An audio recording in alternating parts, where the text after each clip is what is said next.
রব বলে আমি চাই না আমার বান্দা জাহান্নামে যাক, আমি চাই না আমার বান্দা জাহান্নামে যাক। ও পৃথিবীর মানুষ, তোরা কি মায়ের ভালোবাসা দেখিসনি?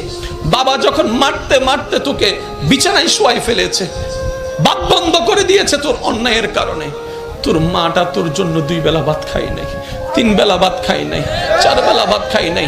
তোকে মারতে যখন নিয়েছে, তোর মা এসে তোর পিঠের উপর এমন ভাবে তোকে জড়াই ধরেছে, তোর বাবার প্রত্যেকটা আঘাত তোর পিঠে পড়ার যেগুলা তোর মা এই পিঠের মধ্যে আপন করে নিয়েছে, সন্তানের গায়ে আঘাত দিতে দেয় নাই। ও মা, তোর কাছে এত মায়া কেন? ও মা, তোর কাছে এত ভালোবাসা কেন?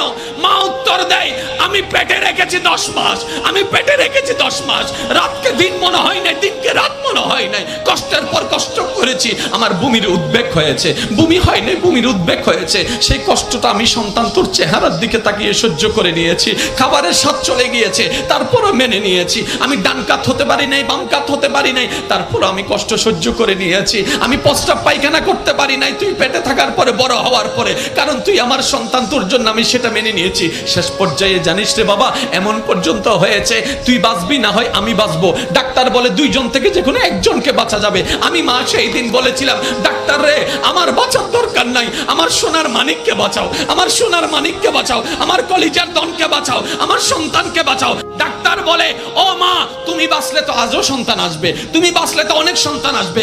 মা উত্তরে বলেছিল, ডাক্তার মশাই আমি তো সূর্য দেখেছি, আমি তো চন্দ্র দেখেছি, আমি তো আকাশ দেখেছি, আমি তো বাতাস দেখেছি, আমি তো দুনিয়া দেখেছি। আমার বাবা আমার মা কিচ্ছু দেখে নাই, আমার সন্তান কিছু দেখে নাই, আমার কলিজা কিছু দেখে নাই। আমি মা নিজে বাঁচার জন্য পাষাণের মতো সন্তানকে মারতে পারবো না, সন্তানকে মারতে পারবো না, সন্তানকে মারতে পারবো না।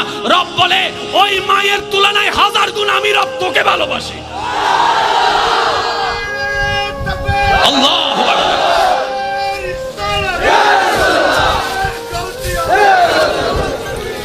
আল্লাহ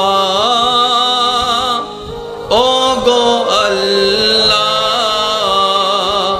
ক্ষমা করে দাও, মাফ করে দাও। আল্লাহ ও গো আল্লাহ,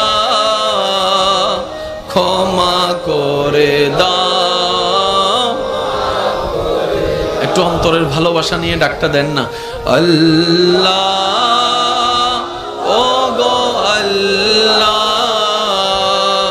ক্ষমা করে দাও।